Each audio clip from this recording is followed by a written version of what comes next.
Hello and welcome to another episode of the Business of Business podcast. This is Roy. Thanks for joining us today. What our format is basically is we bring on a lot of a lot of different disciplines, try to get the message out, what they do. Sometimes as small business, solopreneur, entrepreneur, it's a matter of we just don't know what we don't know. And so this is a great way not only to help myself in my business endeavors, but also like to share the message with you, the audience, because also this helps us if we do have a problem or find something that we need, gives us a lot of people to turn to get that help to be successful. So today we're going to talk about probably the one of the bigger topics that we've ever talked about, and that is happiness. And we're fortunate enough to have Vernon Brown with us. He's got over 15 years experience as being a trainer and a coach, and he is the happiness and success coach. He shows entrepreneurs how to leverage happiness to become successful, strategic, and influential both personally and professionally. So with that, welcome, Vernon. Oh, thank you, Roy. I appreciate you having me. I appreciate people taking the time to listen. So You bet. yeah. Yeah, thanks so much. And when I had read about you, and then we talked a little bit earlier, of course, we got carried away on the conversation because this is a huge thing for me. I just feel like, happiness in our life, even when things aren't going good or when we're squeezed, happiness is such an important factor. I agree. 7 years ago when I started this, everyone said I was a fool. Everyone like, what are you doing a happiness coach? Get out of here. And now it's just like, I laugh about it now. Sometimes that's how we know we're on the right path, when everybody's telling us we're on the wrong path, right? Absolutely. No, and it's big for me. I mean, through the day, it's not necessarily, like temper tantrum throwing on the floor screaming, but as things are moving through the day, if things don't work out, if you had, sometimes you have to take that extra time to reload that web page or redo this or whatever, and then it can kind of send you on that downhill spiral. So what are some things that we can do to, try to maintain that happiness level, even when things are starting to crumble around us? That's an optimal question. I laugh about the webpage. I told you I was having some issues of mine, yesterday. Fortunately, things worked out. I think first, I think, because I'm going to answer that, but I think it's important to understand what happiness is by my definition. What's your happiness definition? What makes me happy won't make you happy. Won't make your aunt, your mom, your dad, anybody in life. Happiness is such a subjective thing. Right. And for me, regardless of whatever your happy is, it equates to the same output, and it's energy. Happiness for me is energy. Now, hear me out. I want to kind of explain the energy. It's when energy's low, concentration, focus, awareness, we get a little more irritable. They're gone. They're just through the roof. It's not happening. You mentioned with the webpage yesterday, I was so frustrated, but then, I had to sit back and I had to reframe, right? And that's where the energy came from. It's what am I learning? Yep. And so that from that point, that's when, you kind of come out of it, and that's when the energy gets higher. So I think it's important, to kind of start there with that snippet. Yeah. Now, no, you're fine. Go ahead. I think when it comes to happiness, what some people can do, and can help a lot of people, and it's just from so many different clients, several thousand clients over the years, is just recognizing that you got to take some time for you. And entrepreneurs are notorious for not taking any time for themselves. They're like, I'm off, and they're on the phone, and they're always checking emails, I'm off, and they're looking up this and looking at that. No, that is the first thing we got to do. Right. Yeah, no, and I've got a wonderful girlfriend that, kind of keeps me on the right path with that, because I am that guy. I can follow, there's always some kind of a stat to check, something to follow up on, and but before we even get off into that, I want to, kind of drop back and say that what you're saying about everything being in line is so important, because with me, I notice when I don't get enough sleep, that's when things start to go downhill. Don't get the exercise in. And I love to just walk because of the clarity I'm lucky to live in a very rural place, so I can walk quietly, hear nature. It gives me that clarity. But when I don't get that sleep, and it's just like this morning, I had a couple tough tasks facing me this morning with some stuff, and I thought, oh, when I woke up, I was laying there thinking, do I even want to try to get up out of bed? Because, I know, I know these first few tasks are going to be tough, but I finally got happy and said, you know what? I can do this. And, once I got that happy motivator, man, I jumped up and got after it. And you know what? Things went extremely well. Excellent. And you brought up such a great phenomenon that none of us can, say we haven't experienced. Sometimes you're like, I don't want to go to the gym, and you got to get your shoes on. You got to get in the car. You got to turn the steering wheel. You know what I mean? Right. And it sounds funny. Yeah. It sounds like so funny, but that's what it feels like. Yeah. But then once you kind of get moving, you get into action, all of a sudden, guess what? Things get easier. Yeah. It's not as bad as you thought. Yeah, speaking of the gym, it's funny. I was walking into mine not long ago, and there was a frustrated driver that was mad because they couldn't park right in the front door. I'm like, oh my gosh, you came to the gym to get some exercise, and now you're getting all upset because you can't park right in the front door. I mean, it was kind of, I know that it wasn't for them, but it's kind of humorous for me to think about, things that we kind of let agitate us. And I think that's the other thing to, it's, my priest he's an awesome guy, just so down to earth. But you know what he told me a long time ago was that our minds are like grinders, but they grind all day, 24/7 while you're up. But we get to choose what they grind. And that's been such an important message for me through life, is to always, when I start feeling that way, I think, hey, you know what, I'm sitting here thinking about this or making it worse. It's up to me to, kind of flip that switch. And I guess gratitude, first thing I do is look around and what am I grateful for? I've got such an awesome life that really I'm having to relog into this website 5 times, and now I'm getting all bent out of shape about that. Look around, let's, kind of put things in perspective. But you said so many key things here, and I'm happy that I'm happy that you said this, because a lot of people, everybody experiences this. When we get caught up in life, right? Like when things are pulling us and we feel like we have no give, it narrows our focus. And all of a sudden that parking spot seems like, oh, it's the end of the world. It's everything. It means everything. Right. And it's part of our brain that we need. We need to make sure that, we got to fight. We got to make sure that we're safe. But when energy gets low, it just ignites it, and it doesn't see anything other than what it wants. Right. And, I think the really big key point here is something I'm always reminding, audiences, the power's in the questions. You ask yourself, what am I grateful for? Which is a fantastic question. Right. Asking yourself, what's really going on here? The questions free us up, because the questions open us up, and that's why questions are, it's my number one tool that I use every single day, the questions. Right. And, you understand that, this thing, when it gets upset, frustrated, agitated, whatever you want to call it, it's not bringing you close to what you want. It's doing what it's supposed to do with the energy. It's doing what it's supposed to do with the energy, but it's not doing necessarily what we want it to do. And the questions free you up so you can see an alternative, right?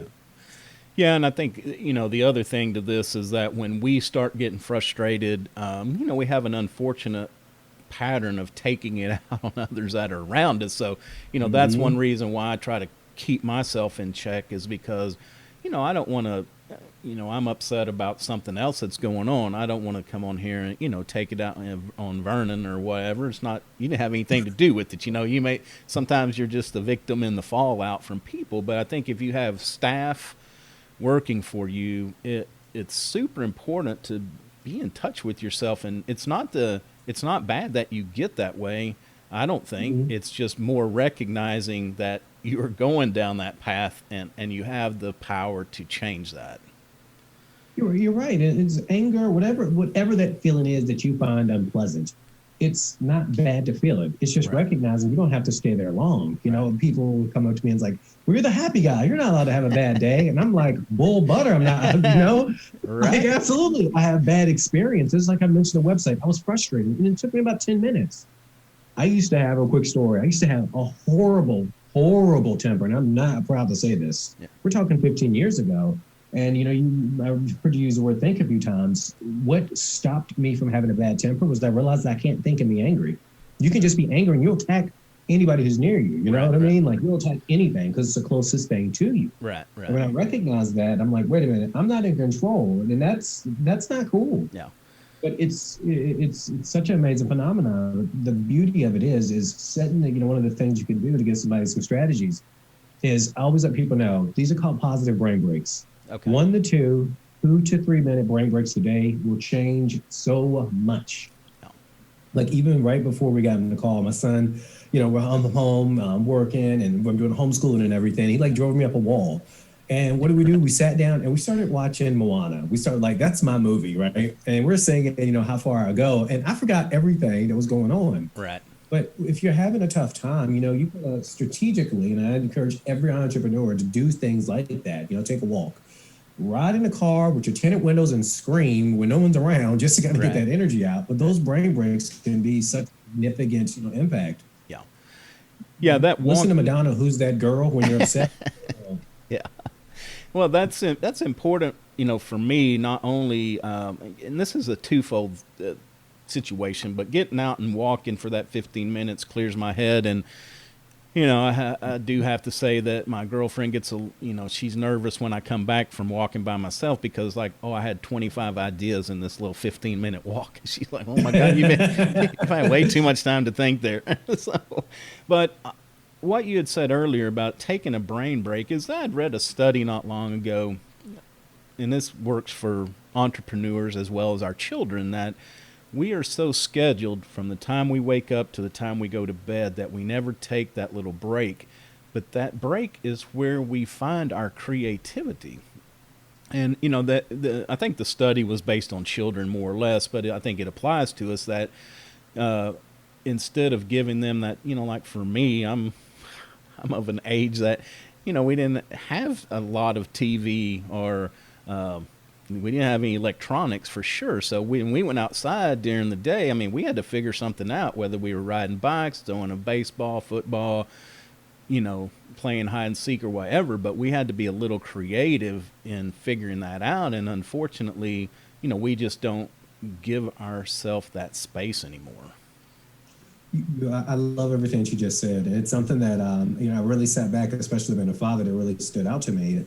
And it said everything that we needed to be successful and happy in life, we learned as children. We need proper nutrition, we need sleep, we need to have fun, and we need to do new experiences. And there's many more, and we need structure, and there's many more things. Right. But when it comes to that space, and I love that you said taking a walk. I think Bill Gates was saying that one of his the keys that he attributes to success, and I'm butchering this quote, but it was his walk. He learned so much. Yeah.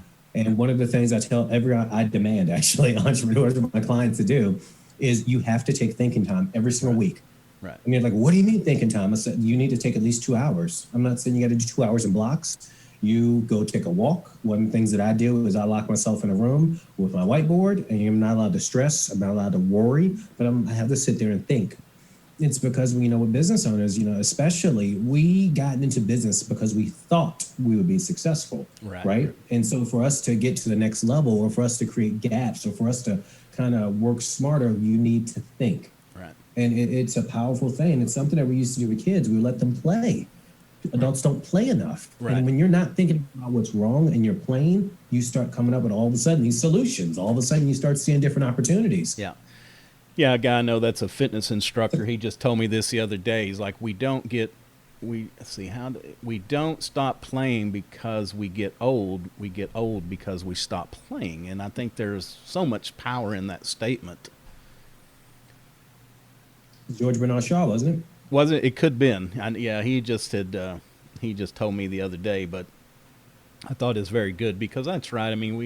We still, and we got into this as entrepreneurs and doing things so we would have spare time to do what we want to do. But then if we work from can to can't, then all of a sudden all we've done is we've just kind of bought us a minimum wage job that we don't get that joy out of life. And I think joy is so important and the other thing talking about joy is not let other people steal that. And that's that's very difficult sometimes going through the day. Is that we have to protect that and say, hey, you can't take that from me.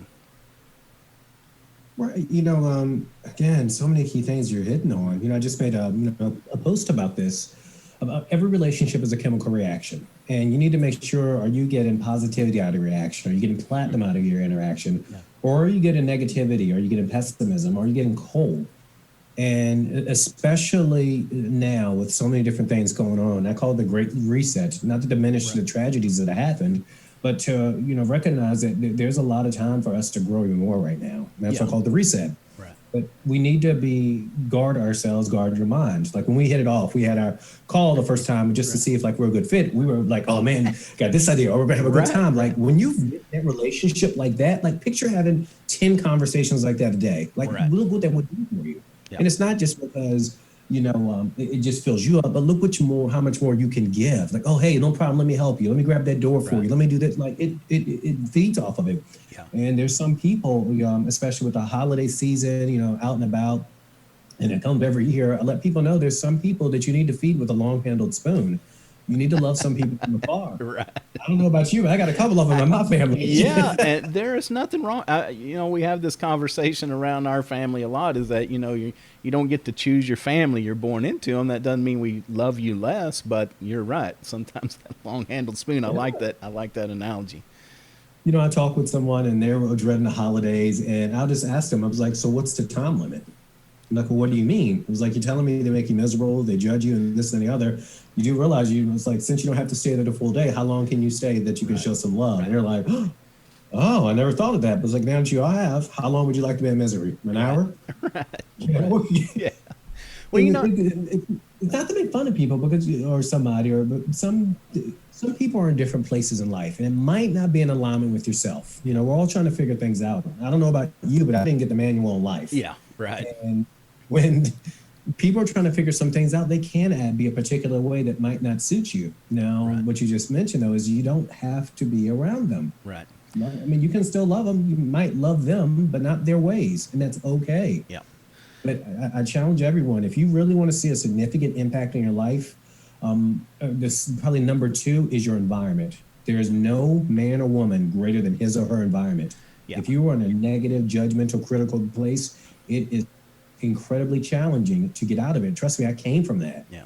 But a lot of it started with how I conditioned my environment. And that started with watching YouTube videos, listening to songs, watching movies that made me happy. And it gave me the strength to take the risk, which was actually wasn't even a risk, to put myself in a better place. Right. Relationships. Yeah. Music is great for me too, and that's usually what I do when I'm, if I'm not just listening to nature, is turn on a little music, but it can really change my outlook immediately, to get a good song, kind of get you moving. And I think it's that energy. It's that energy that that music can have on some of us. Not everybody feels that way, but I got some good advice. This has been years ago, and it was somebody telling somebody else. I just got to overhear it, but they were dreading going to their families for Christmas. And what this person told them was, don't go over there in dread. Turn it around and go over there with an abundance of energy. Buy little small gifts for everybody. Go in there like,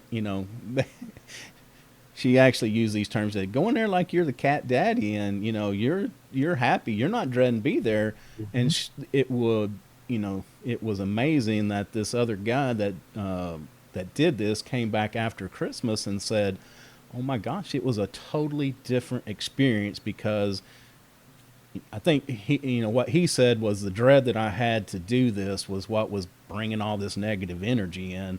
When I went in with that positive energy, had a little gift for everybody, like, you're not messing me up this year, he said it was a whole different experience. Yeah, and you bring up again another phenomenon. You're like killing it today. It's oftentimes when we and there's nothing wrong with some hesitations about going to an event, right? Because who wants to be in a past circumstance in the present? Right. But it's recognizing that oftentimes the most sophisticated person can control the room. I used to, again, tell you I had this bad attitude, bad temper, and I thought the world was against me. And it's like, no, it's not. It's not against me. And it was just a lot of it had to do with my attitude. And, even when it doesn't have anything to do with your attitude, you're positive, you're energetic. If you keep being positive with people, they either become positive or they leave you alone. Right. They'll say, like, what are you so happy for? I'm just like, give me 3 reasons why I shouldn't be. Right. And, then they're like, well, tell me 3 reasons why you are happy. And then they're just like, well, something's wrong with you. Something's wrong, Roy. I don't know. Something's weird about him. because that's just how some people, I don't know, see the world. And that's okay. But that's not, for you. That's not for me. Right. Yeah, and I have a little bit of survivor's guilt, I guess, because this pandemic, and like you said, I don't want to ever make light of it because it's been hard on people. There's people that have lost loved ones, people that have lost their job, their income, and really hard times. But, I guess I feel like I've actually kind of thrived a little bit during this because it has given me that extra time, like to get out, work around my place a little bit, to have that clear head thinking. But, also I'm not on the run from the time I wake up until the time I go to bed. There's actually some time, and, we've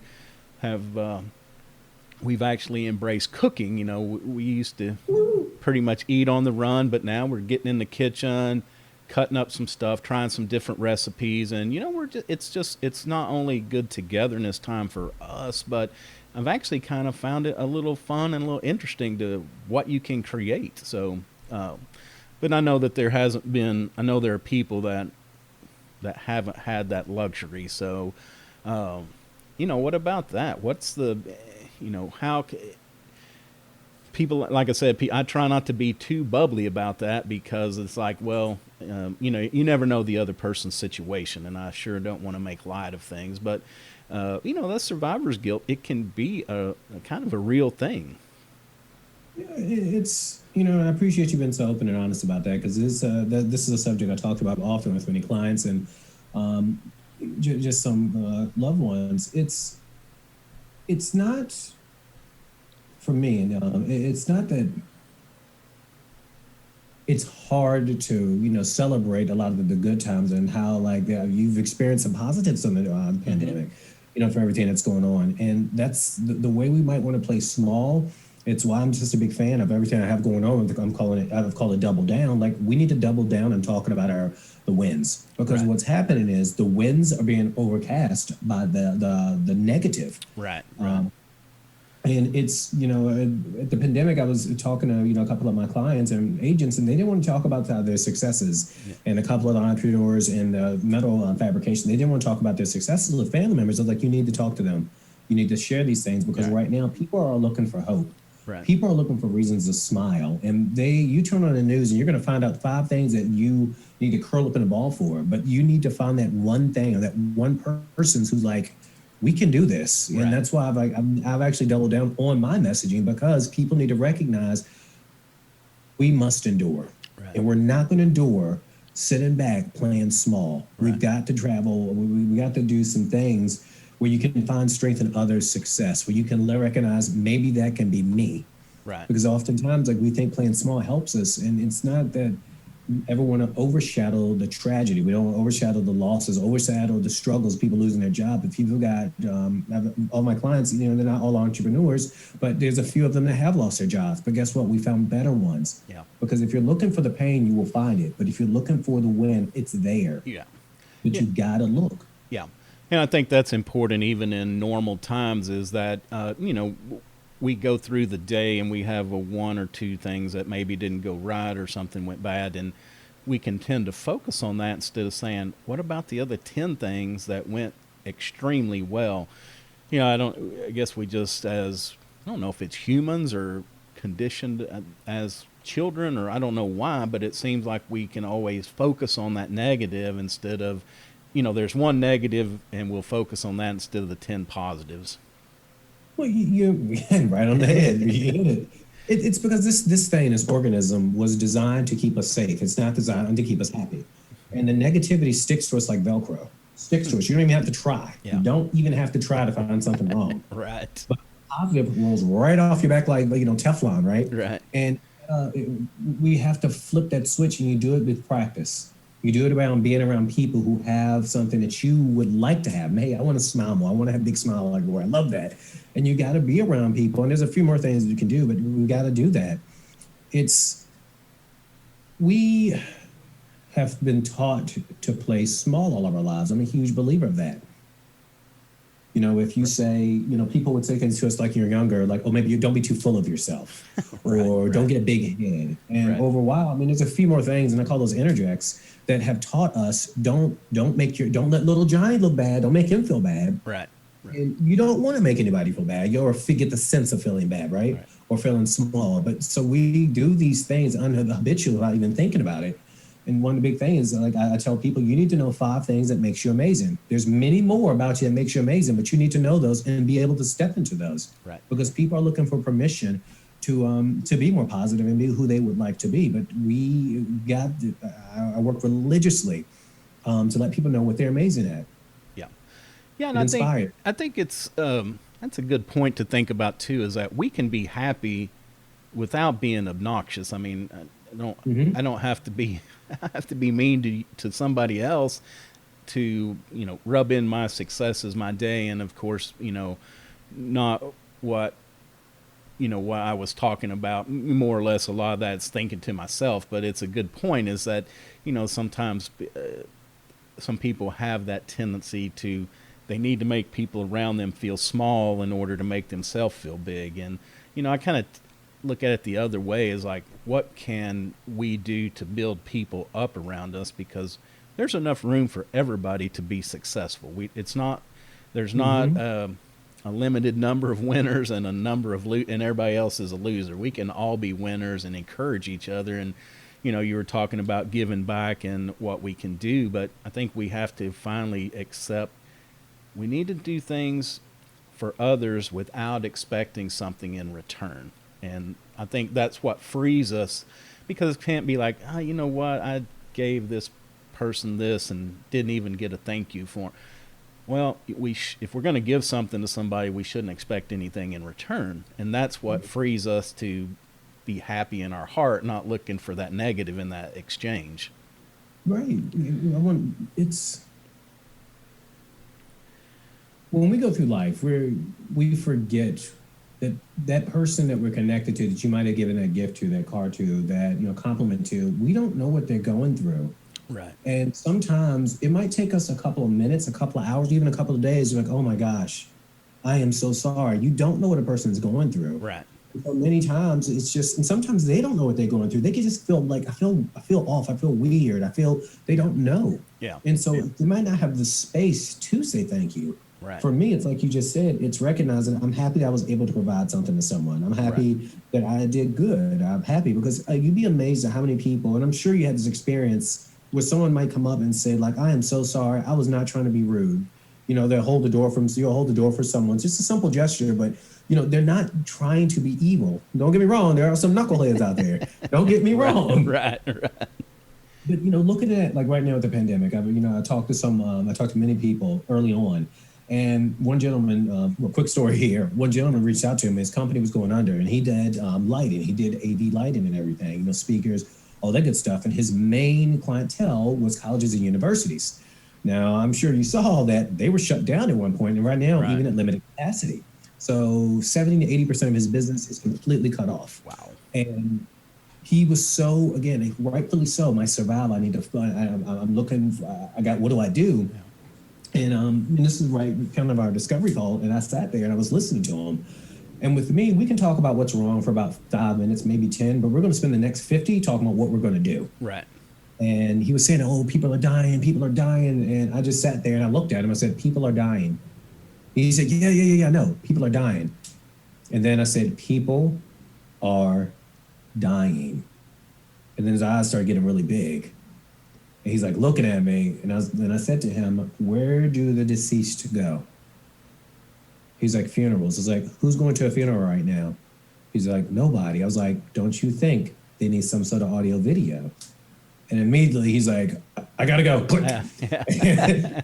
But you can see, I'm kind of touching back on a couple things, but I think the big thing here is it's easy to see the negative. Sometimes you need someone to listen to you and then hear and repeat back what you said. Right. And I do also want to touch on also something that you said about when you're around people and you hesitate on talking about your wins. I think this goes back to relationships where I never hesitate talking about the things that I have positive going on in my life, because my circle that I intentionally set out to do is so happy for me. A buddy of mine, because I get energy from it. I'm like, oh man, dude, yes, you can do this. You got it. A buddy of mine gave me a call yesterday and he said, Vernon, I don't know if I can do this on my own. I've always worked for this one company. And I said, you can absolutely do this. You got it. Excuse me, this is Monday. He calls me back and said, Vernon, I'm doing it. I got so excited for him. So excited. That is like, it's a win. And that they're like, if your circle wins, we all win, because we've been doing this together. Who wants to go to the top of the mountain by themselves? Right. I don't. Right. Yeah, and I think it's important too that you brought up about talking things out, and I'll just put in a plug for why people need a success coach, because we were talking the other day, and I'll just use this as an example about some changes I'm making to my website. Is I was just sitting there verbalizing some things, and all of a sudden it hit me, what I need to do. And so being able to talk that out, having that positive affirmation, somebody that believes in you, is not trying to tear you down. All that stuff is important to our growth. And, even if we're successful and we're doing good now, we can't be still. We have to always be growing, adapting, changing, looking to the future. And so, that's where I think the success coaching can help us become unstuck. Is like, we don't want to just live in this place where we're at right now. We want to continue that growth. Exactly. We're all working on some change. I don't care who you are, where you are, however you measure that. I don't care if you're bringing in, $200K a month. We're all working on some change. Right. Now, with, in regards to financial success, just picking that, everything comes with a cost, right? And there's certain things that we got to make sure that we're talking about, that we're figuring out, and making sure that we're staying congruent with who we are. Versus what's coming, in alignment with what's coming in, and looking at just, relationships. You might bring in a lot of money and going there, but are you really working on the relationships? Are you nurturing those? Are you finding out other people who will challenge you? Because you don't want to be in a group, and you better be damn sure that you, apologize for using that. You want to be sure that you're around people who challenge you. Right. You want to be sure who push you. You want to be, and not push you like to hurt, but to say, "Well, I know you can do better." Yeah. I was thinking about what you said yesterday, and I came up with a plan. You need to be around people who want you to just grow. Yeah. And you do the same for them. Yeah, I love the saying that if you're the smartest man in the room, you need to find another room. So let's talk about and success is like happiness, I think. And I'm glad you kind of defined this in the beginning, but everybody's definition of success for themselves is going to be different. And the money's nice, but health, relationships, happiness, being able to go to bed at night and close my eyes and go to sleep, those are all things that are important to me before we get to the salary. Not that it's not important, but so I guess that's another thing where somebody, a coach like yourself, can really sit down with an individual and say, let's define that. Because a lot of people don't think about it. They just, they've been brought up thinking that salary is the important thing until you really stop, slow down, and think about it. So, where I'm going with this is not, once we define that success, it's like, how do you find that people that are happy in their day-to-day life, for the most part, happy in their job, they tend to find that success faster, easier, and stay in that zone for longer? Would you agree with that? I think once a person has defined their definition of success that's cohesive to where they have chosen, right, I think that's when they stay in that success zone faster. I think the definition that I feel universally fits is, I'm borrowing this from Earl Nightingale. He said, any man or woman who's making progress in a direction of their choosing. And for me, that stuck with me because we were taught so young. I know I was, that you got to make a lot of money. You got to make a lot of money. Well, guess what? I made a lot of money. But then all of a sudden I realized, this is it, Right. you know? Right. And it made me sit down and 20, and I'm like, what is success for me? Right. And my definition of success, I mean, granted, the metric that I use to measure doesn't change the fact that you need to figure out where you want to make progress in. Right. And I'm such a big fan of relationships. Relationships are everything. Yes. You know, I love being a father. I love my family, who's not my blood. You know, I'm African American, but my mama and daddy number two are Caucasian, but they are everything to me. We talk at least once every couple of weeks. Yeah. But relationships for me, that's success. Because no matter what, as much as people think they want to be on a yacht, who wants to be on a yacht by themselves? I'd rather be on a little John boat, you know, sitting there, you know, not going in the water, but we're just hanging out. Like, but that's success for me. But making progress in a direction of your choosing is success for me. Right. So I do agree with that. I do agree with that as long as it's something that you have chosen. Right. Right. So, what is a tool that you use either? Well, first off, before we get to that, can you kind of give us some pointers about how we can flip that switch, you know, some things that we can do in our daily life to try to regain our happiness or find our happiness? Yeah, I think, you know, to take it back to being a kid, if you're working on finding your happy, because oftentimes I ask audience what makes you happy, and I'll say what makes them happy, and do you know what makes you happy? And they'll say, everyone throws their hand up, you know, 2,000 or 3,000 people, and then I say, wait, I need to qualify this. It can't involve buying or spending. It can't involve food or alcohol, and it only can involve yourself. You know, 80-90% of the room's hands drop. And the last remaining few, I might point them out and grab a microphone, and they're like, well, I love being with my kids. I'm like, it only can involve you. So, and when people are like, well, what do I do? And I just let people know, with finding what makes you happy, you know, it's to get curious. And that's what being a kid is about. Children are so curious. Yeah. You know, why does it seem like once you turn 15 years old, life flew by you? Because when you were 8 years old and 6 years old, you were so curious about things. We didn't get into these routines, right? Right. And it's about looking to see what makes other people happy, what used to make you happy. Yeah. You know, we forget that what we used to do for fun and enjoyment. So get curious. Yeah. And if you're in a rut and you recognize that you're trying to shake it off, you know, you've been saying it all along. Go move your body. Go take a walk. Yeah. Go drive and look around. Just get out of the environment if you can. Yeah. You know, find something positive, you know, that you can listen to. I'm a big fan of put yourself in a positive place by listening to some good music. Just like you said, you love music. I love music. It transports me. Yeah.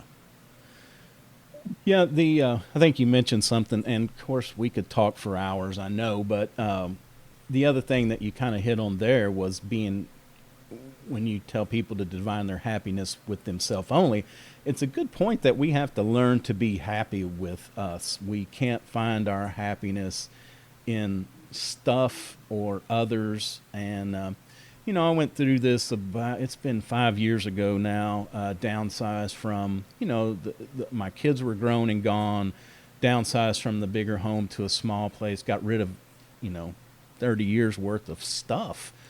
But it was liberating. I mean, it just, I felt like I found my freedom. You know, I wasn't tied to just stuff. And it's incredible. People don't understand it, but there was something about it that just, I felt freer, but kind of, that's a little bit off track. But on the other hand, I think it's, you know, you have to find whatever you can do to be happy with you before you can either be with other people, make them happy, or help them to find their happy place, or find happiness in those relationships.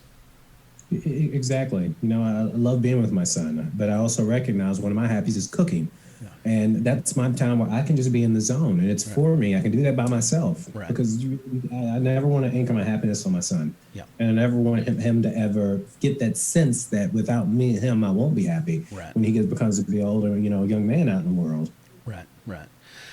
Well, Vernon, so we appreciate you taking time out of your day to talk to us, and we will set something up to have you back on. Like I said, we could talk for more hours. But so, what is a tool that you use in your daily life? It can be professional, personal, tool, habit, something that you do that you just couldn't do without.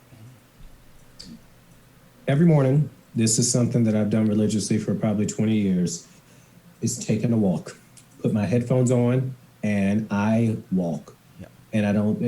The music is just there for background noise. But I just think, Yeah. and it's something I do every single morning. Some days I don't feel like getting out of bed, like to your point, but I make myself. And this morning it was 28 degrees and freezing. But once I got out there, that is my tool. I love walking in nature.